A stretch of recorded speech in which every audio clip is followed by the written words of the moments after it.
You've been hearing us talk about imperial yeast for a while now, and that's because we absolutely love this stuff. With 200 billion cells in each pitch-right pouch, we rarely even need to make starters these days.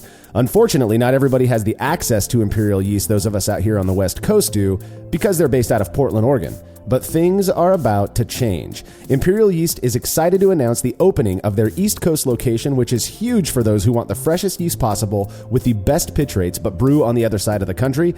They're going to start by offering their four most popular strains, A38 Juice, A07 Flagship, L13 Global, and GO3 Dieter, with the goal of providing their full lineup of yeast by mid-2021.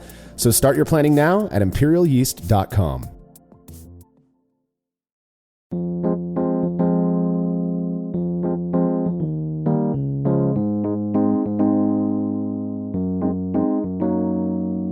When many of us were first introduced to brewing, especially after converting to all-grain methods, the focus always seemed to be most on things like yeast pitch rate and fermentation temperature control.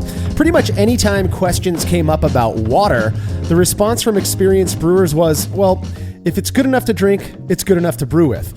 Thankfully, it seems this mentality has shifted a bit with people understanding just how much a beer's character is influenced by water chemistry, which in addition to mineral profiles, includes pH.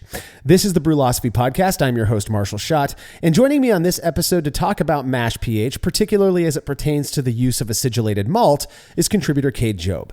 Yeah, this is going to be a fun episode. I hadn't had a lot of personal experience with acidulated malt. I brewed with it a couple times, and then did the experiment that we're going to talk about today.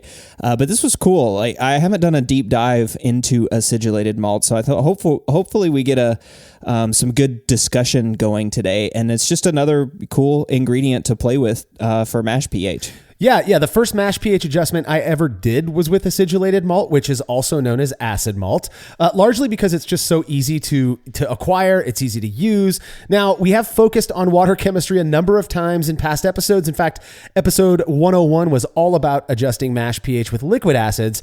And while we will be touching on some similar stuff today, our main focus is on brewing specifically with acidulated malt. All right, if you like what we're up to and you want us to keep doing it, please consider becoming a patron of Brewlosophy. By committing to a small monthly pledge over at patreon.com/Brewlosophy, you'll receive rewards like access to unpublished recipes, unique discounts at YakimaValleyHops.com, and an invitation to a monthly live Q&A session with someone in the brewing world.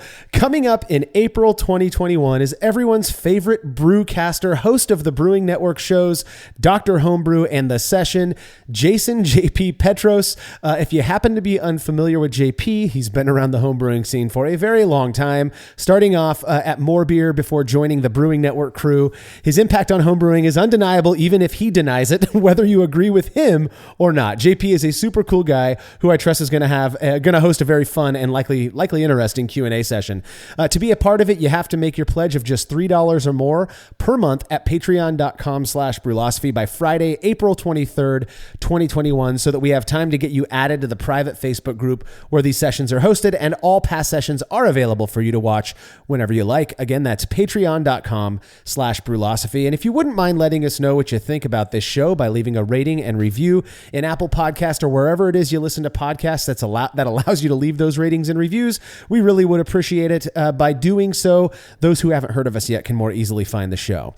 All right, feedback is brought to you by Brewers Hardware, who specialize in triclover compatible sanitary fittings, conical fermenters, kettles, and brew stands. Brewers Hardware offers a variety of unique items for home and craft brewers, including high-quality stainless fittings at great prices with super fast shipping. Learn more at brewershardware.com, and don't forget to mention Brewlosophy at checkout to receive a free gift.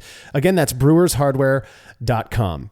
So, Cade, we got a ton of feedback on our recent Brews Views episode, understandably. I feel like you and I kind of, we were getting a bit cathartic in that episode.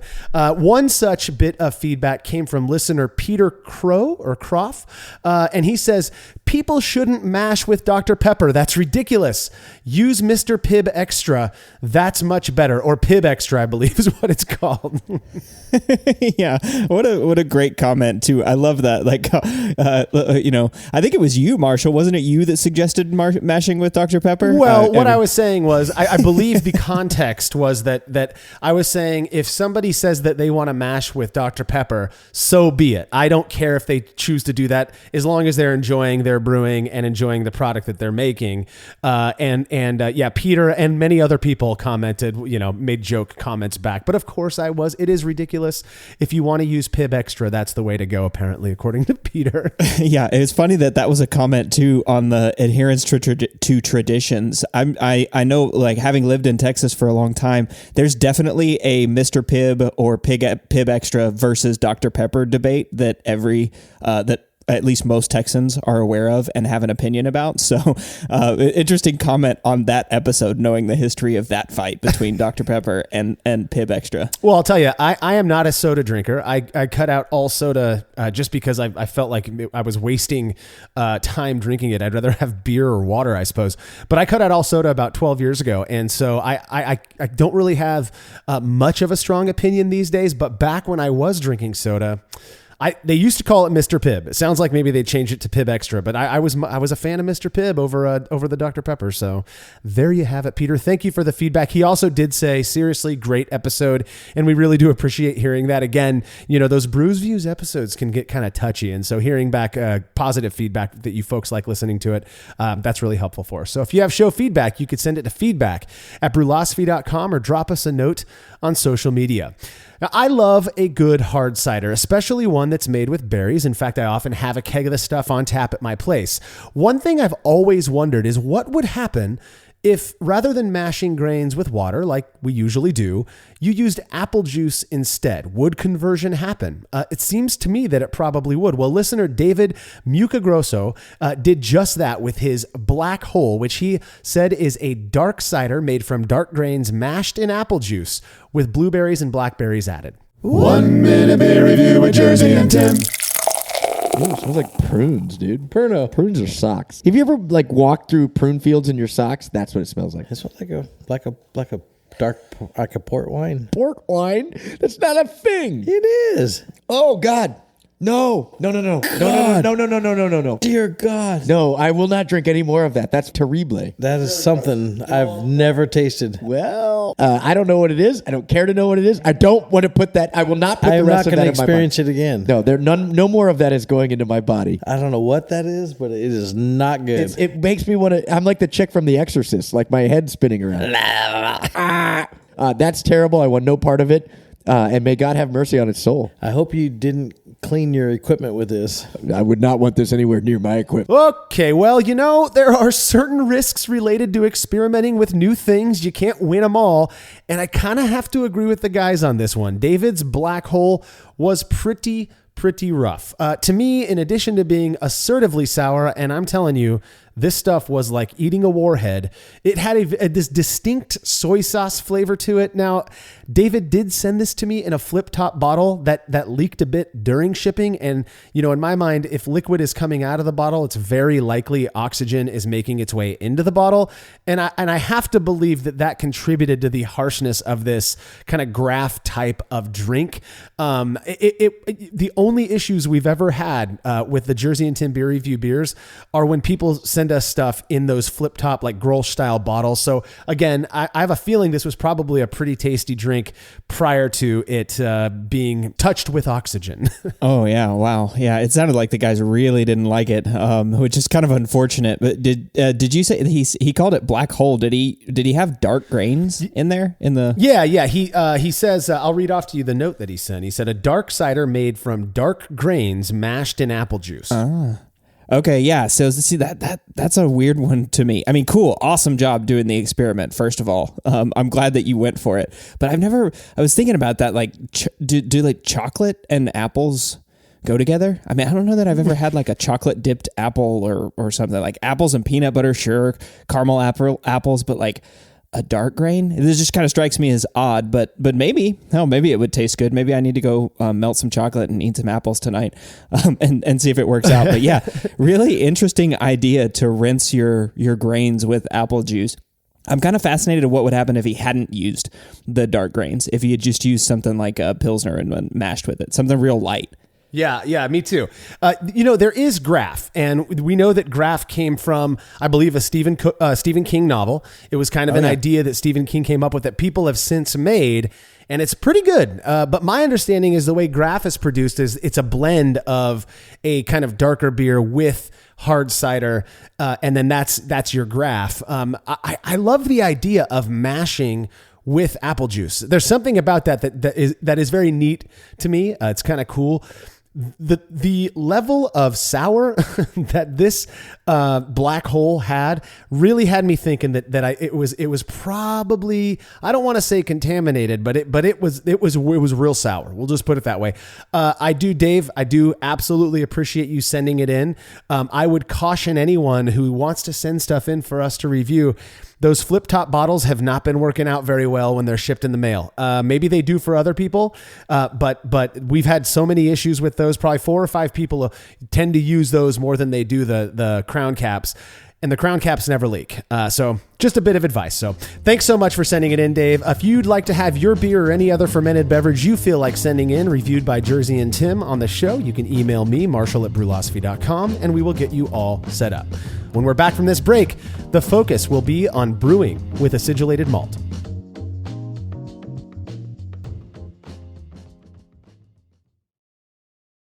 After a long brew day, the last thing I want to do is waste more time chilling wort. I've tried so many different options, and ultimately I settled on the super efficient immersion chillers made by Jaded Brewing. With the King Cobra and Hydra, I'm able to chill my entire batch of wort from boiling to just a few degrees above groundwater temperature in as little as 6 minutes. If an immersion chiller is right for your brewery, then do yourself a favor and check out all of the rad options Jaded Brewing has to offer at jadedbrewing.com. And be sure to let them know Brewlosophy sent you.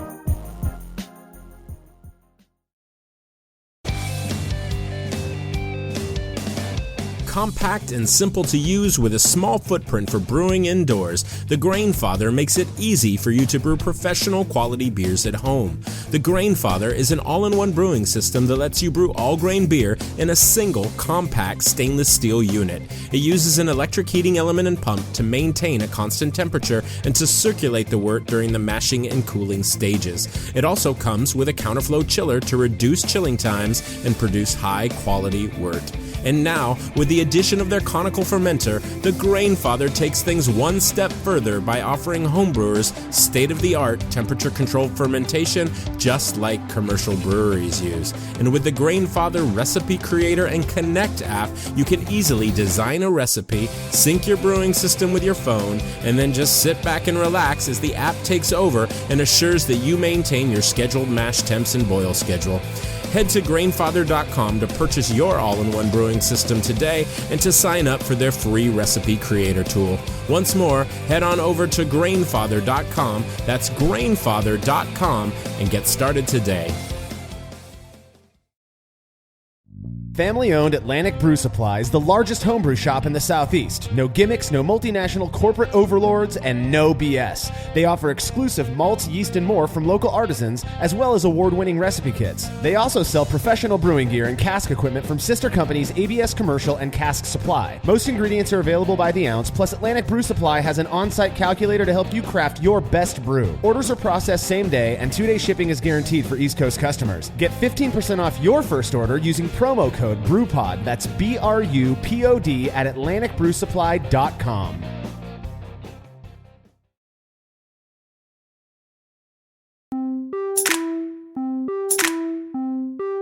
Up until a few years ago, I was one of those guys who was convinced water chemistry didn't have much of an impact on beer character and was focused on only by those who took things a bit more seriously than I did. These days, that's absolutely not the case. I've done a complete 180 thanks to both experiment results as well as my own personal experiences. And when I first started messing around with water chemistry, my go-to for mash pH adjustment was acidulated malt. Yeah, it's interesting because acidulated malt was not what I used first, right? It was definitely just straight up acid addition. Well, first of all, not worrying about water chemistry at all, much like you originally, just not caring, and then using acid, which just acid always just seemed like it was much easier for. for me, right? Like you don't have to worry about calculating, how much acidulated malt. You don't have to worry about mashing anything. You just dump the acid right in. But like as we get into it, like this was a really cool ingredient and one that I think I'm going to start using quite a bit more. And this isn't just based on the experiment results or what I've read, but it's also just like understanding more about what acid malt is, and then how it works in the process. I think is just really cool and really interesting, and it's just something that I want to play around with a little bit more. But like you said, I think we need to start like talking about, some water chemistry basics, because I think that really helps us sort of understand, why acidifying your pH or why changing the pH of the mash is even important, So like looking at basic water chemistry, one of the things we always talk about is adjusting your mineral profile. Right? We had sulfites, we had chlorides, we had calcium. We've got all these sort of minerals that are in water, and we're trying to adjust it. And the one thing that we always sort of skip over is why, right? And why, there are a bunch of reasons, but one of the most important, one of the ones that we'll talk about today is what happens inside the mash, right? And so I think it's cool to sort of start from a high level perspective of like water chemistry. What are we doing when we're adding, these things into the water, right? And one of the easiest ways I can think about it is sort of give you this example of like calcium. Okay, so calcium is a nutrient. It's an element. It's a nutrient that's inside water, and that calcium does a bunch of things inside the mash. It reacts with enzymes. It assists in protein coagulation, but it also helps raise and lower pH, right? So a lot of people go, okay, well, I understand what is pH, first of all, and I'm not going to really get into that for this show because I think that's sort of beyond this. The science isn't really that complicated, but really all pH is just a measure of how acidic or basic a solution is. And that's important because grains have a ideal pH range where the enzymes that exist in the grains convert convert starches to sugars. And that's really the main goal of the mash, right? Like the whole point of the mash is to convert those starches that are in barley over into sugars. And the way that you do that is sort of give it this ideal temperature, which we talk about, and an ideal pH. And without those two things, the enzymes don't react as well. And you have a lot of other difficult issues with the mash. But that's kind of where I wanted to start, just a high level back up here at like, what are we talking about when we're talking about chemistry, and why do we care about pH, and what's its importance? Yeah, when I think of water chemistry, like you mentioned before, mineral profile comes to mind, and obviously mash pH. I feel like those are the two big things that people focus on. And you kind of can't have one without the other. The mineralization of your brewing water is going to have an effect on mash pH, though they are kind of treated a bit differently because I believe, you've got specific products that are going to more vastly contribute to the pH, and we're talking about the acidity and the basicness of your mash, which most people, I believe, these days are messing around with their water prior to mashing in. I know that when I first got started, I thought you were supposed to do it all once you've added your grains to the mash. These days I don't do that. I mess around with my water first. But there are the main minerals.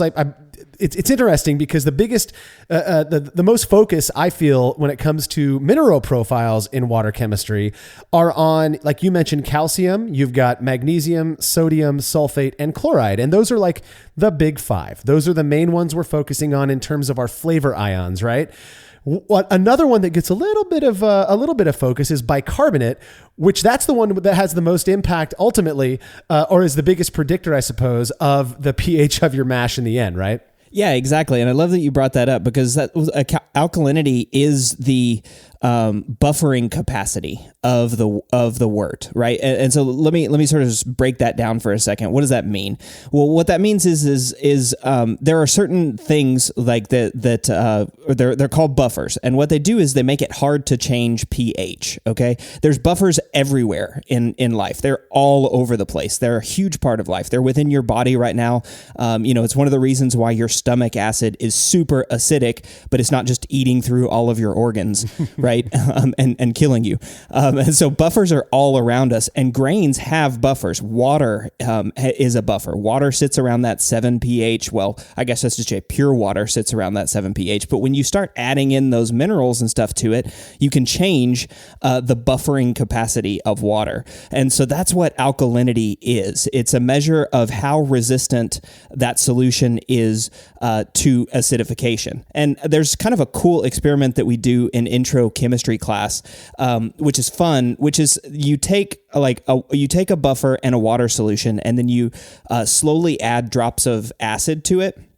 And then after each drop, you measure the pH. So like, let's say, you do the first few drops and there's like 5 drops, and there's not a big drop in pH. It goes down maybe from like 7.5 to 7.4 or 7.3. You add a couple more drops and it goes down to like 7.2 or 7.1. A couple more drops and then it suddenly drops to like 7.6, or I'm sorry, 6.7 or something. So there's like a big jump, almost a one pH jump. And then you add a couple more drops and it drops down to like 5, or, and then to 3. And there's huge drops. Well, that range where you added all these drops to it and nothing really changed, that's called a buffer. And there's a lot of buffers that exist in grains, and malted grains have buffers attached to them, they have acid, I guess, attached to it, but the water itself has a buffering capacity. So what we're doing is we're trying to counteract the buffering capacity, the alkalinity of the water, to put the grain in a pH where the enzymes that are attached to them can really do their job or have their goals. So hopefully that wasn't too far off in like the science weeds, but if you found that interesting, I hope at least some people found that interesting.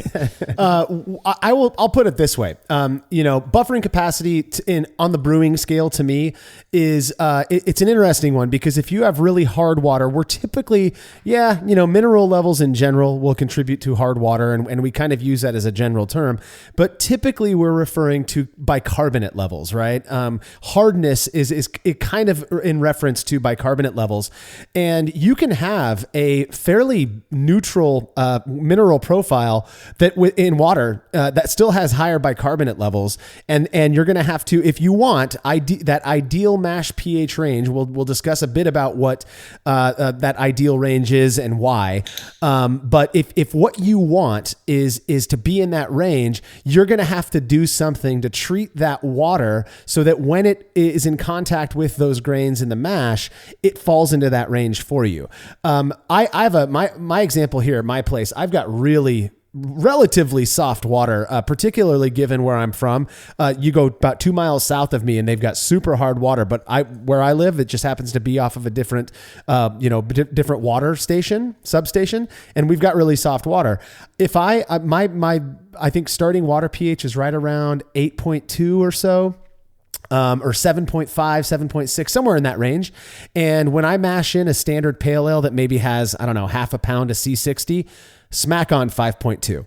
And that is because of the natural acidity that is on roasted grains, right? That roasted grains or even just standard kilned grains, along with their buffering capacities, possess. Yeah, exactly. That's exactly right. So when you add those grains, it naturally lowers the pH, and because of the acidity that's attached to the grains, and it holds that pH at that sort of at the level, whatever acid and stuff and buffers are contained in the grains, and that depends on the grains themselves, which grains you're using, but it holds it at that natural level. And again, this is kind of a cool point. It's that what happens at that level is those starches that are bound up in the barley kernel are then converted via enzymes into fermentable sugars. And so that's sort of the whole point. And it's really cool to think about how this sort of came about as a natural process, right? We're not talking about any sort of human intervention. This is just stuff that's present on the malt itself that gets the beer or gets the wort into this ideal range, this ideal pH range for those starches to convert to sugars. And I'm just always sort of awed by nature and its ability to work stuff out, right? And that's kind of the way I look at this, which is really cool that that the malt itself is able to acidify. Yeah. Yeah. And it naturally has that. So here's the deal. When it comes to acidifying your brewing water so that your mash pH falls in the proper range, for the most part, this is not a hard and fast rule, but for the most part, it is going to be when you're brewing paler styles, right? Because when you're using darker grains, whether that's as you go up in the level, your darkness level of crystal malts, or if you're making, porter and stout with roasted grains, those are naturally going to acidify your mash. Those have natural, possess natural acidification capacity. And so if you're brewing a Pilsner, something that has a bunch of really lightly kilned Pilsner malt, it may be that you need, in order to fall into this ideal pH range of 5.2 to 5.6 pH, that you're going to need to do something a little bit more to ensure that it falls into that range, that you need to bring that down. Well, you don't want to add a bunch of roasted malt. That takes it out of style. So what do you need to do? You need to figure out a way to bring that down by adding some form of acid. Obviously, and we've done shows on this in the past, there's lactic acid, you've got phosphoric acid, various liquid acids, but in certain regions, it was disallowed, right, to use anything other than grains, water, hops, and yeast. Yeah, exactly. And that's sort of where, acidulated malt came to be, right? Or at least how we understand how it came to be. Maybe I should say it's how acidulated malt got its name, I guess, right? Like why it's a thing now. Sour malt, acidulated malt, like why it got incorporated into brewing traditions, using that name. Because that's what Germany did during the Reinheitsgebot, right? You couldn't add anything else to the mash other than water malt and hops, right? And so you had to come up with a way to get that grain into those ideal conditions. Now, we've mentioned ideal conditions a few times, so I think it's probably a good idea for us to talk real quick about what those ideal conditions are and why we call them, quote, ideal. And, one of the easiest way to think about this, I always try to explain it like I'm 5, but I'm terrible at it because I just talk too much. But the ideal conditions, every reaction has its own ideal conditions. That's temperature, pressure, and concentration of the reactants and products.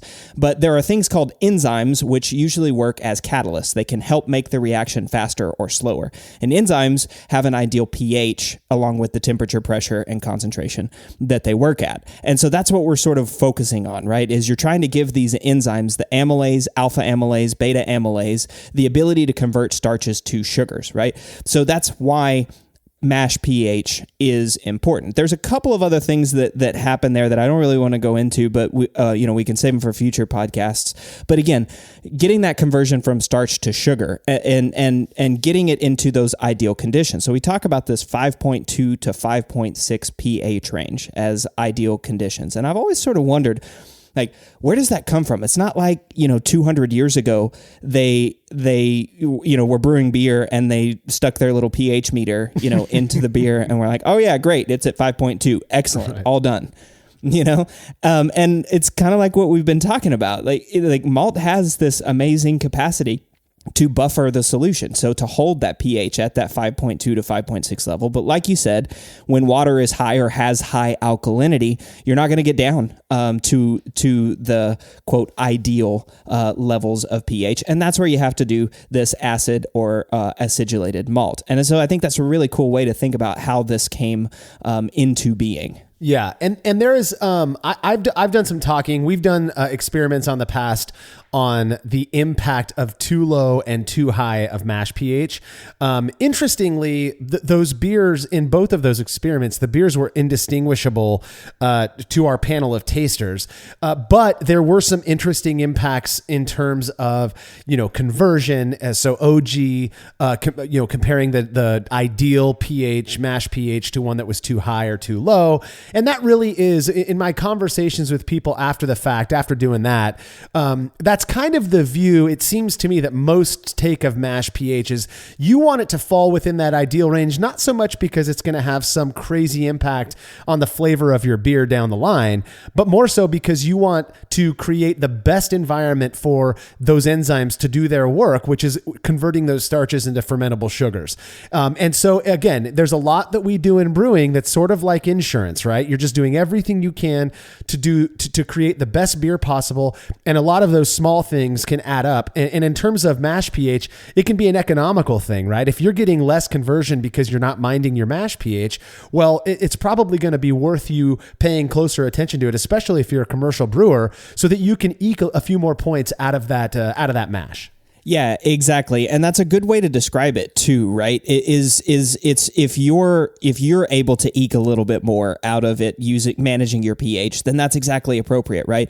And when we say that we came up with these ideal 5.2 to 5.6 pH range, that's an average, right? That's not like every single beer has to be brewed within that 5.2 to 5.6 range. Right. That's an average of, a bunch of people that went out and brewed beers and measured pH and sort of came up to, over time, anecdotally, this is the range that we want the pH to be in. This is where we get the best conversion and, the least, issues with stuck sparges and that kind of stuff going down the road. Now, that brings up another point that I wanted to mention is that enzymes work outside of that range, right? This is just the ideal. This is where the enzyme has the best opportunity to do its job. So, and it also depends sort of on the concentration of enzymes that are there. We talk about diastatic power a lot, and diastatic power is the ability for the wort or the grains to convert themselves into or from starches into fermentable sugars. And that's exactly what we're talking about here. It's like the concentration of wort. Or the concentration of enzymes. So if you don't have an ideal pH, but you have sufficient enzymes in there, you can still convert the mash fully over the 60-minute time frame. Oh, sure. So we've got, it's like you said, it's kind of all these built-in insurance pieces that we have when we're talking about mash pH. Time on conversion, pH range, concentration of enzymes, all of that sort of stuff. When I think about the history of paying attention to things like mash pH, which, I mean, you already mentioned it earlier, this was not something that brewers 200 years ago knew much about in general or knew enough about to pay attention to it. But there were some interesting developments because, you got these brewers who really wanted to produce, I trust, a very quality, consistent product. And so, prior to the understanding of being able to acidify water so that your mash pH fell within proper range, they did develop some other interesting techniques, one of which is the acid rest. Anyone who does step mashes, I'm sure, is well aware of what an acid rest is. I've never actually performed one, in part because, kind of like we talked on a recent episode, I don't really need to, but it is an interesting development, I think, that kind of is along the ways of understanding mash pH. Yeah, exactly. And I love that you brought up the acid rest because, again, that's one of those ways where we can see things sort of iterating over time, right? We don't maybe understand the concept of pH or what that means, but I do know that if I hold my wort at this temperature, my beer turns out better, right? And I think that's just such a cool way to think about how the traditions and stuff that we've come up with or the ingredients that we use to brew now were based on maybe not a understanding of the hard science, but an understanding of the resultant product from doing things a certain way. Yeah. And I think that was really cool, right? So that acid rest is a very, very good example. And, you can sort of imagine the next iteration, right? Okay, well, I've got this acid rest here, but whenever I brew it in this style, it doesn't work all the time, or I can't really get the result that I want out of it. So what can I do to make sure that I get the result or to eke out that additional efficiency? And, it sort of makes sense. If I can't use, maybe I can use the liquid acid, right? Like I could take the acid off of this and see if that would actually give me a better product, or I can maybe find a way to get acid sort of onto my malt, right? And if I can find a way to maybe mash my malt, do a sour mash of my malt, and then pitch a little bit of that, maybe I can get this acid down or get this, to the right level for these enzymes to work. And yeah. I think that's really cool. This concept of iterating, to make your product better. Yeah, I agree. And again, to reiterate, the whole idea behind acid malt, at least as far as I'm aware, is that it was created as a way for Reinheitsgebot brewers, folks who are brewing in Germany, who really were not allowed to use anything other than the four main ingredients. It was a way for them to monitor and to adjust their mash pH without adding anything extra to it. Of course, we know for a fact that the only reason acidulated malt, or Sauergut, I believe is what they call it over there, that it does that is because of the presence of lactic acid. So in a way, I mean, they were adding something. I'm not sure they were fully aware of what was exactly going on and why it was bringing their mash pH down into that range that did assist them with their overall efficiency. But it was a development that worked, and it's one of the cool things about brewing is that you see, like you mentioned, you see this iterative kind of stepwise thing. And here we are today with a much deeper understanding of how all of these things work. Now, my understanding is that the original Sauergut or acid malt was created naturally. It was, germinated just like normal malt, and in fact, they may have pulled off standard malt, and then they let it sit and kind of sour, as it were, for a bit before killing it. And so now it's got this lactic acid primarily over the top of it. You use that, in your mash, and it brings the pH down. My understanding is that nowadays, which this seems like such an interesting way to go about it, but I've heard that some maltsters actually will just take like Pilsner malt and spray lactic acid over the top of it. I'm not sure if that's true or not, but it makes sense, I suppose. Seems easier. Yeah, it certainly seems easier. But yeah, I can certainly see like some maltsters, soaking just some base malt, right? They've got this malt laying around, soaking it. It naturally sours the wort because there's all kinds of bacterias and stuff on the outside of the grain husk. Then drying it and throwing that in and going, oh, look, a person who's going to come and arrest me for violating this law. This is just malt that I had laying around. Yeah, exactly. And I think you could sort of explain that and kind of see how this came to be. No, this is just malt that I had laying around. I just added this in, and nobody knowing any different, and then doing it for long enough. But I think what's sort of, what's also interesting is why it stayed around, right? So I understand Reinheitsgebot and that being, a big deal in Germany and for people that are doing German styles, but acidulated malt is used in a bunch of places outside of Germany, right? I mean, it's used in England, it's used in Europe. You can even use it here in the United States. I mean, there's no reason why you can't use acid malt in any of these other traditional styles. So I sort of asked myself then, why did it stay around? And it turns out that there's a lot of reasons why people suggest that acidulated malt might be better to use than just straight acids. And the main one is the flavor contribution. And so, I haven't had a lot of anecdotal experience, so I may rely on you a little bit, Marshall, to tell me sort of what you get whenever you taste, if you taste any difference between acids and using acidulated malt. But the idea is that if all we're doing is, doing a slightly sour mash, right, and then we're using those grains as a base grain in the recipe, it shouldn't change the flavor. All we're doing is controlling that pH for enzyme activity. Yeah. But if I'm adding a commercially produced acid, right, or a pure acid, it's much easier for me to get a concentration that's too high that ultimately changes the flavor of the beer. Yeah, so I have used acid malt quite a bit. In fact, like I mentioned, when I first started toying around with water chemistry and mash pH and all that fun stuff, I picked up like 5 pounds of acid malt. You don't use that much in a 5-gallon batch. You use very little, and it has a noticeable impact. I've never done, just to get it out there, I've never done a side-by-side an acidulated malt batch with none.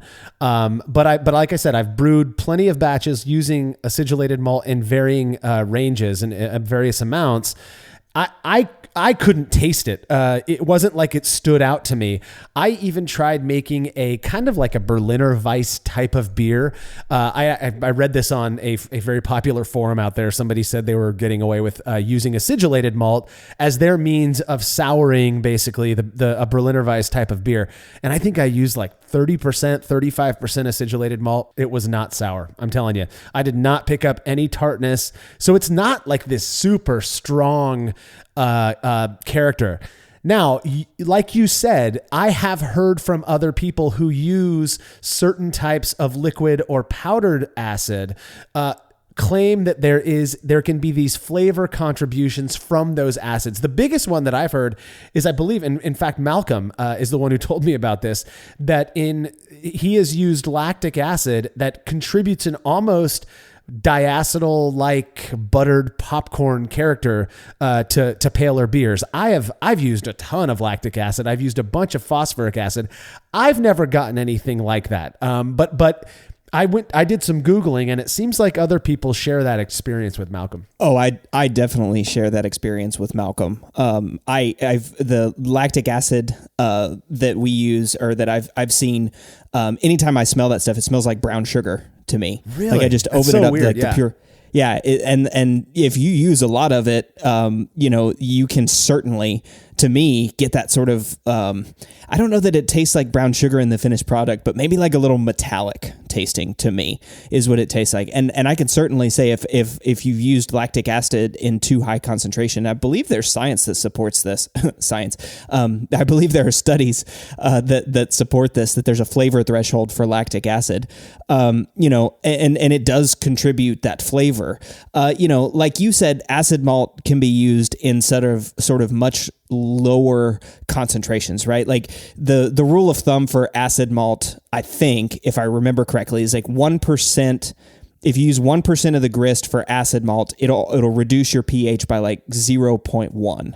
All right. So we're not talking about a huge difference in pH, but that might be all that's needed in order to get you into that ideal range. So again, like 1% per 0.1 pH. But, if we're talking about like a milliliter of 88% lactic acid, that may be a lot. That might change quite a bit of your pH. So I can see how, using concentrated acids, if you're able to measure it accurately, then sure, no problem. It's super easy. Like what I do, just dump in your couple milliliters of lactic acid and you're done, no problem.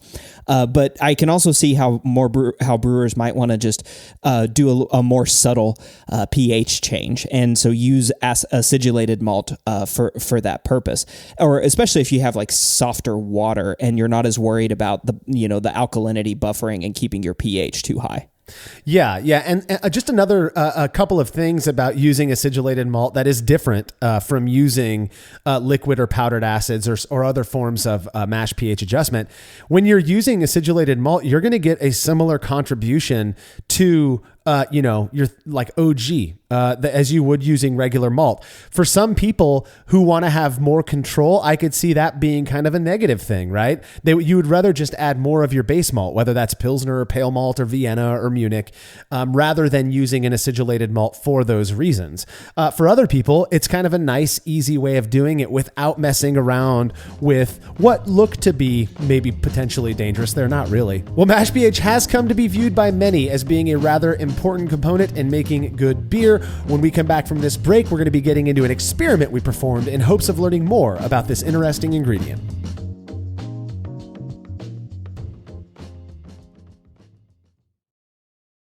The brew in a bag method has blown up over the last few years, and in that time, it's become very clear that not all bags are created equal. For the best BIAV experience, you have got to go with the Brew Bag. Made from high-quality, food-safe polyester, the Brew Bag is available in both 210 micron for standard brew in a bag, as well as 400 micron, which works beautifully for all-in-one recirculating systems. I've been a Brew Bag user for years and wouldn't brew without it. Head over to brewinabag.com to get the fabric filter that works for you and use promo code TBP17 at checkout to receive a discount. Again, that's brewinabag.com.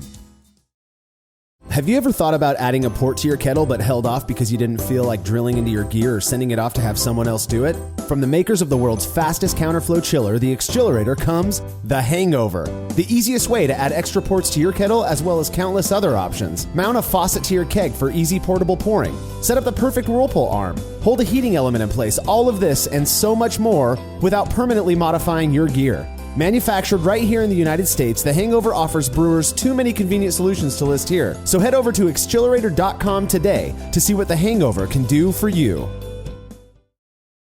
As every brewer knows, the best beer requires the best hops, which Yakima Valley Hops provides fresh from the source to brewers around the world, carrying everything from classics like Cascade to modern favorites like Galaxy and Mosaic, as well as other ingredients and gear. Yakima Valley Hops has it all. And don't forget to check out their new podcast, The Late Edition, where the YVH crew goes into depth on our favorite plant with industry experts. Head over to YakimaValleyHops.com now to see all they have to offer and subscribe to The Late Edition wherever it is you listen to podcasts. Craftmaster Growlers takes traveling with and sharing beer to a new level. Made from heavy-duty stainless steel, Craftmaster Growlers are double-wall insulated and can keep beer cold for up to 8 hours. Unlike typical growlers, Craftmaster Growlers come with a swiveling tap and fully integrated CO2 regulator cap, allowing beer to stay fresh for 2 weeks or more. The square design takes up less space and will fit in most refrigerator doors, and every Craftmaster Growler comes with a 1-year warranty. There are 64 and 128-ounce versions available over at craftmastergrowlers.com.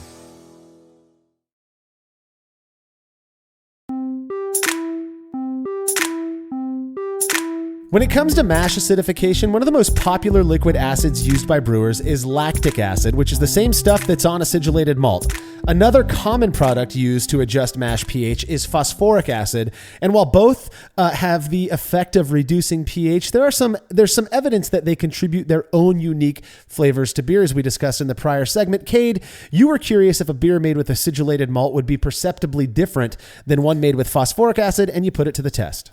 Yeah, exactly. And I wanted to, I raised it in the prior segment, was talking about using acidulated malt in non-German styles, right? And so that's what I wanted to do. I wanted to see, okay, I'm acidifying my mash when I brew a regular American pale ale, but what if I just substituted and did some acidulated malt in a pale ale? And would I notice a difference? How would the beers turn out? So that's exactly what I decided to do.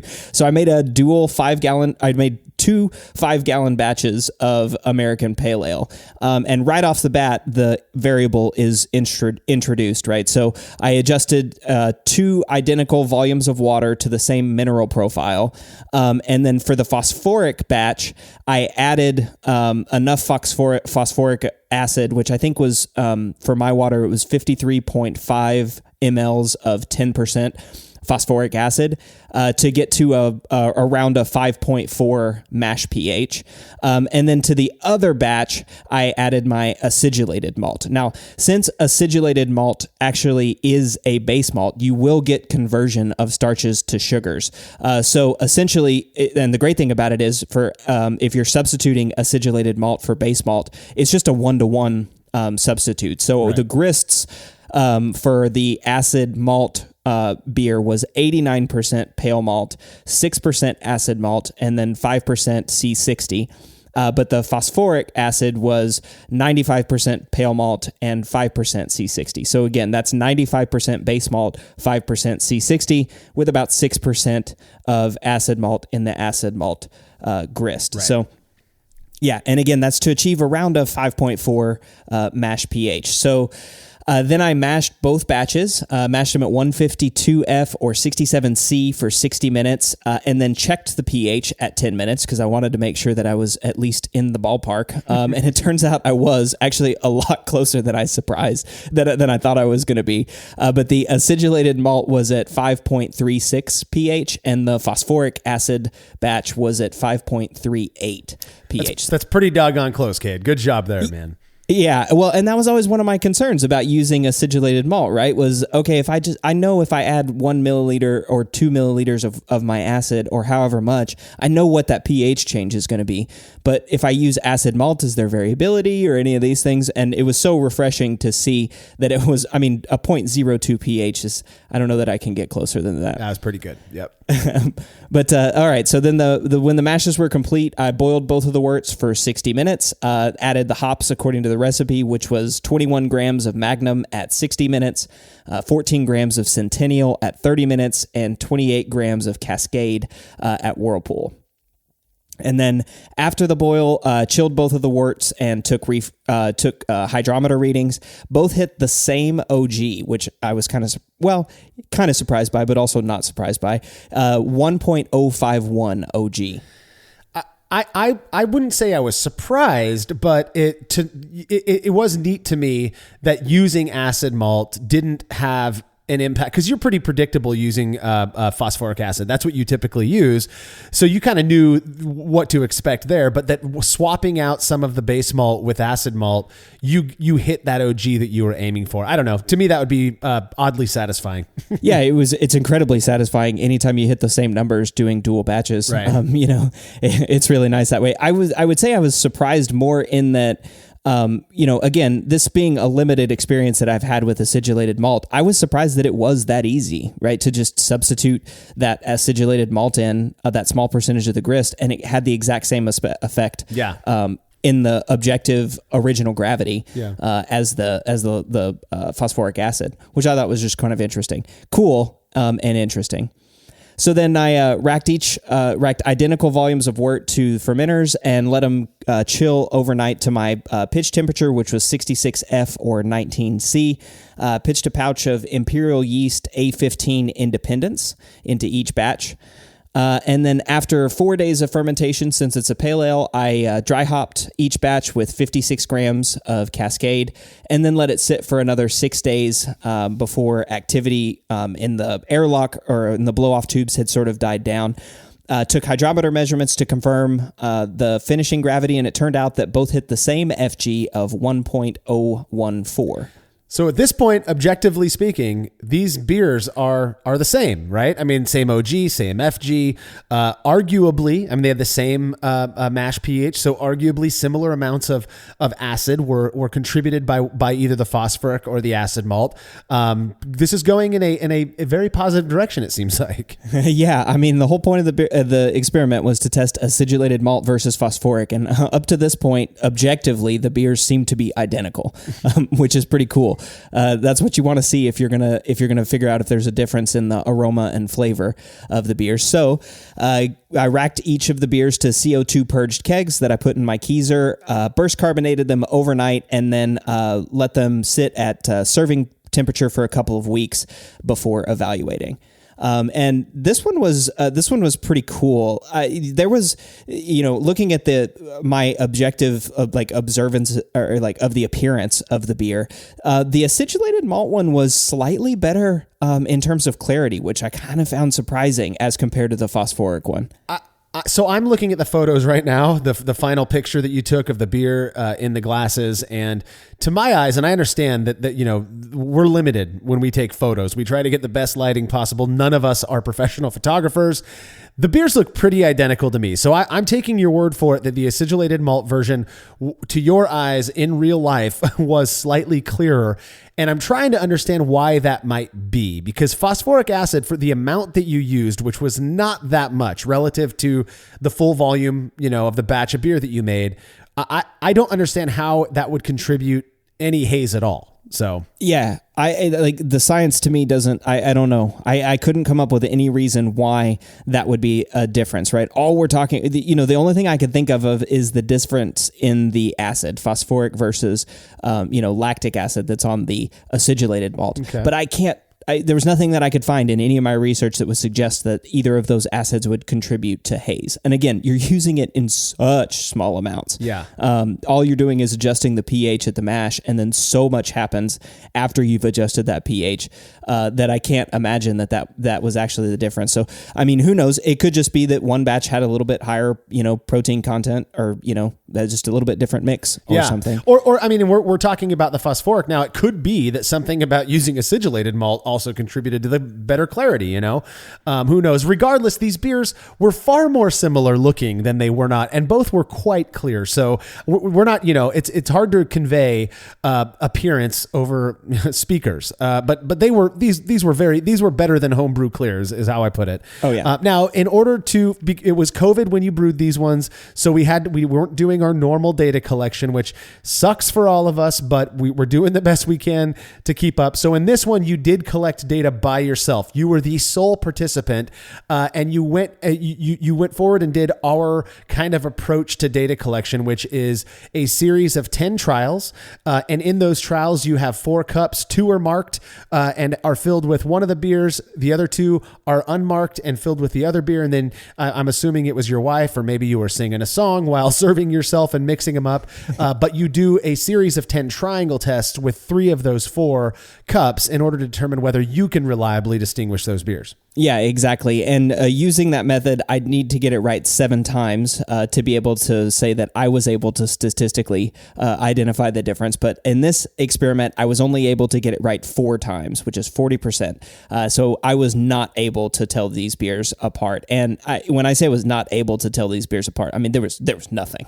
They were totally smelled and tasted identical. So oftentimes when we're doing our, usually when we aren't in COVID times and we're not, we are obviously not participants in our own experiments, we're sampling these beers and we kind of come up with our own arguably biased, unavoidably biased, in fact, but we come up with these opinions about the beers and whether or not we think we taste a difference. Was there ever any of that for you in these 2 beers, or from the beginning when you were pulling samples off your kegerator, did you just think that they were identical? No, yeah. From the very beginning, I mean, I taste the wort throughout, right? So I taste the wort whenever it's being racked off of the mash tun into the kettle. I taste it after it's cooled down in the kettle and I'm doing my original gravity. I taste it whenever I do my final gravity. I taste it before I do my final gravity to make sure that there's no acetaldehyde or diacetyl. I taste my wort the whole way through, from the mash all the way to getting into the glass. And I never tasted a difference in these 2. And that one, to me, that was the biggest thing is, I know people use acidulated malt, and I was just so much more comfortable using phosphoric. It's what I had used in the past, and it was so much easier for me. I thought for sure this was going to be different, right? I mean, you've got the acidulated parts of it. You've got it's actually a grain, it's a base grain. It's not just, acid that's dropping pH. But when you look at it, this is another good example of, I don't know why I had those thoughts or opinions. If you look at what's going on in the mash, or at least what we think we know about the mash, it makes perfect sense, right? It sure does. It makes 100% sense. Yeah. So here's what's interesting to me about this one. First off, it's that, I wish we could have served this to tasters, but we're trying to be as good as possible and not, and keep our distance from folks during COVID. So we couldn't do that here. But we have some other experiments that we've done that aren't exactly like this. I believe this was our first one and only so far where we focused on acidulated malt.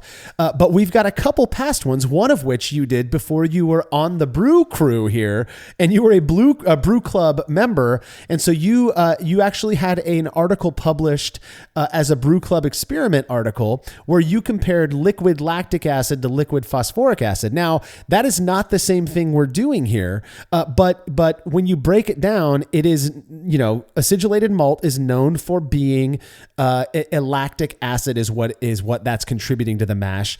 Compared that to phosphoric, and in that experiment, which you did serve to people, it was significant. So people were able to tell those beers apart, and they were the same mash pH as well. So you had one that was treated with lactic, one that was treated with phosphoric, and people could tell those apart. So thinking about this experiment, the acidulated malt experiment, in light of that brew club experiment that you did from a couple years ago, I don't know. I find it very interesting. Now, just to point out, Malcolm, even before that, did the same experiment comparing liquid lactic to liquid phosphoric acids, and it was not significant. So your findings would, I guess, in a way, sort of corroborate Malcolm's experiment. Though again, this is acid malt versus phosphoric. I would still have expected if there was a difference between lactic and phosphoric, I would have expected acid malt to be an even more drastic difference. Yeah, I mean, it's so fascinating, and I think this is what makes brewing so much fun, and doing these experiments so much fun, is you have these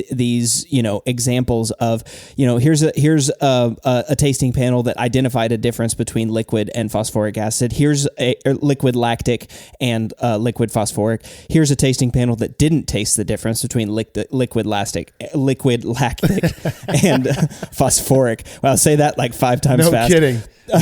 But yeah, and I mean, I think that's the cool part, right? I mean, maybe that supports the reason why people and brewers use those sort of interchangeably. And I get to now, after with the results of this experiment, And just the other limited experience I've had with acid malt, I now get to use acidulated malts as a third tool, right? So I've got lactic acid, I've got liquid phosphoric acid, and I've now got acidulated malt that I can play around with whenever I'm acidifying a mash. And I just think that's really cool.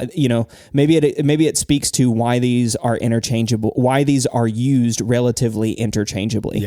Yeah. Well, and I'll tell you, in looking at your first results when you were a Brew Club member and submitted this experiment for us to publish, I can't help but wonder if that difference that people perceived wasn't necessarily the acid, but the fact that, like you said, the lactic acid that you happen to be using maybe did contribute some form of a buttery type of thing or some other flavor that made it more distinguishable. This blows people's minds. I do not even worry about mash pH anymore these days.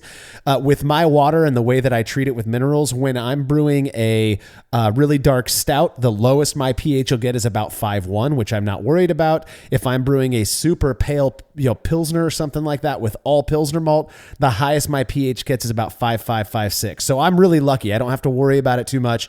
Again, in that range, it's not something that I'm concerned with.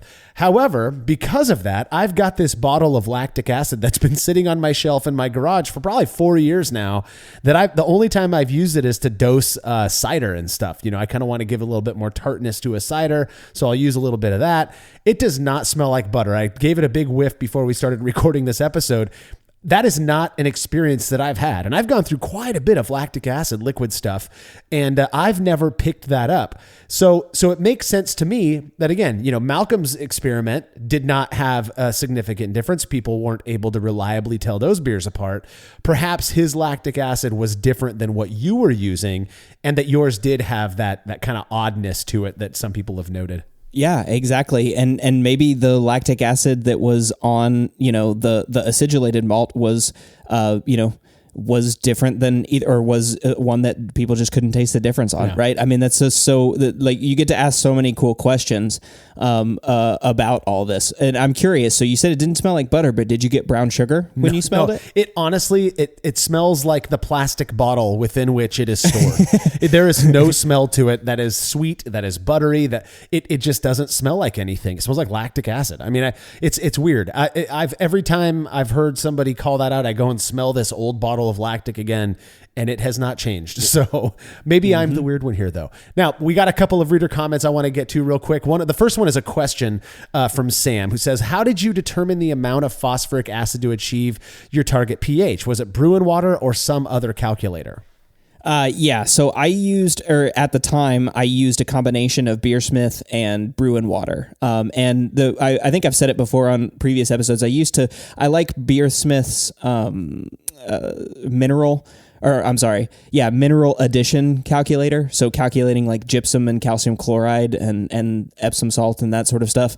But I like Brewing water's acidification steps. So I was using a combination of each to adjust it. And it really, really roughly, like I said, that 1% per 0.0 or 0.1 pH adjustment. But mostly just I found the Beersmith acidulated malt, calculator, I guess, or whatever his metric is for the amount of lactic acid that's on acidulated malt to be fairly accurate. Yeah.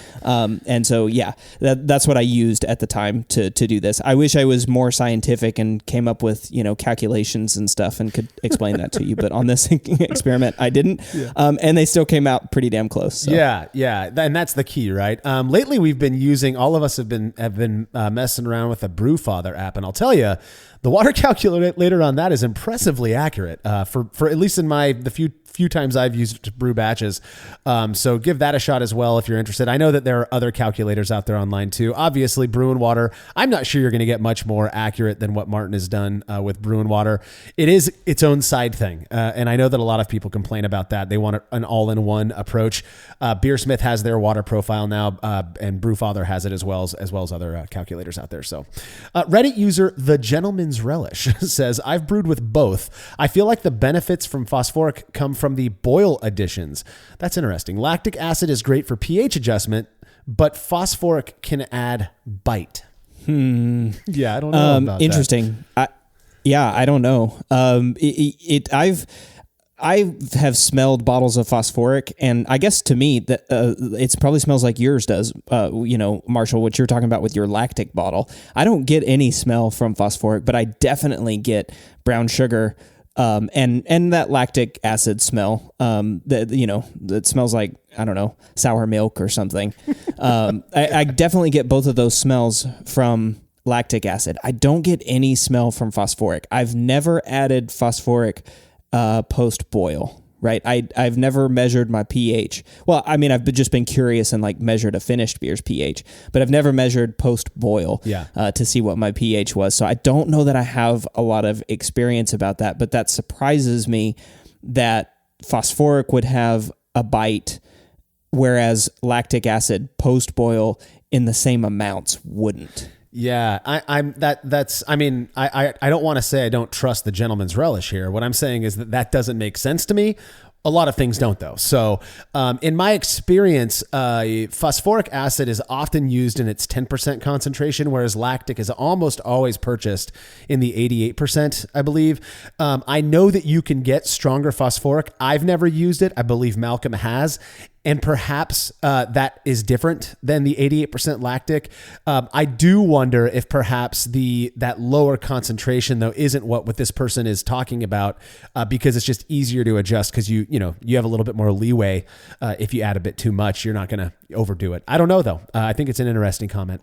Final comment comes from Reddit user Dyslexda, who says, so the obvious question is, what would a third batch without any acid look like? I know you've tested this kind of thing before, but that seems an important comparison to make here. Well, first thing, you can't make a comparison of three things in a traditional triangle test. It's you'd have to do 2 experiments there. And that's our goal with doing all of these things as separate experiments, is then you can kind of go back and interpolate that yourself, on your own.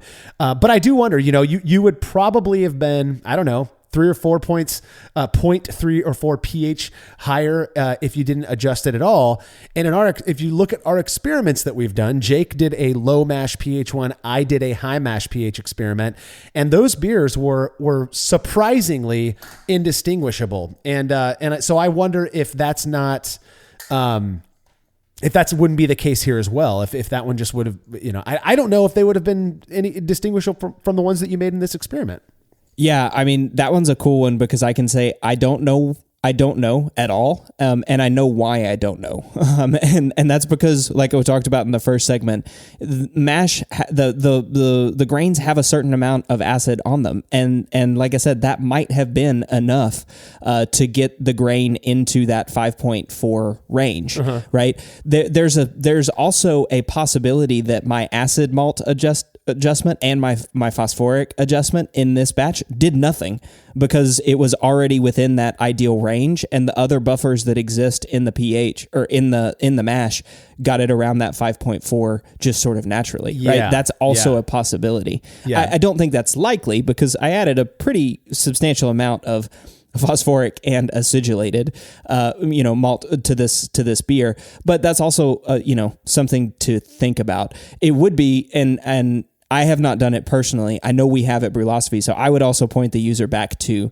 those experiments that we've done where we have compared, like you said, high mash pH, low mash pH, and then compared those two against each other. Yeah, and I'll tell you, that those experiments, both Jake and I were absolutely convinced we're going to come back significant because we viewed, at the time at the very least, we viewed mash pH as being equally as big a contributor to flavor stuff as minerals, mineral profile adjustment. And that just wasn't the case in either of those 2 experiments. That's not to say that it doesn't contribute flavor, but I haven't been worried about it since then.